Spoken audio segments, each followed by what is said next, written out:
கர்த்தருடைய பரிசுநாமத்திற்கு ஸ்தோத்திரம்.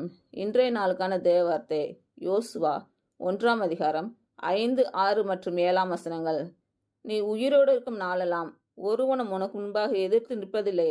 நான் மோசையோடு இருந்தது போல உன்னோடும் இருப்பேன். நான் உன்னை விட்டு விலகுவதும் இல்லை, உன்னை கைவிடுவதும் இல்லை. பலங்கொண்டு திடமனதாயிரு. இந்த ஜனத்தில் பிதாக்களுக்கு நான் கொடுப்பேன் என்று ஆணையிட்ட தேசத்தை நீ இவர்களுக்கு பங்கிடுவாய். என் தாசனாகிய மோசே உனக்கு கற்பித்த நியாய பிரமாணத்தின்படி எல்லாம் செய்ய கவனமாய் இருக்க மாத்திரம் மிகவும் பலங்கொண்டு திடமனதாயிரு.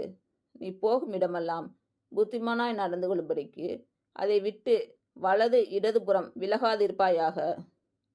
இன்று பிறந்த நாள் மற்றும் திருமண நாள் காணும் அனைவருக்கும் இயேசு கிறிஸ்து நாமத்தினாலே வாழ்த்துக்கள். கர்த்தர் உங்கள் பலவீனங்களை மாற்றி உங்களுக்கு பலத்தை கட்டளையிடுவாராக. கர்த்தர் உங்களையும் உங்கள் பிள்ளைகளையும் உங்கள் பிள்ளைகளின் பிள்ளைகளையும் ஆசீர்வதிப்பாராக. கர்த்தர் உங்களோடு இருந்து உங்கள் பணிகளையும் பயணங்களையும் ஆசீர்வதிப்பாராக. ஆமீன்.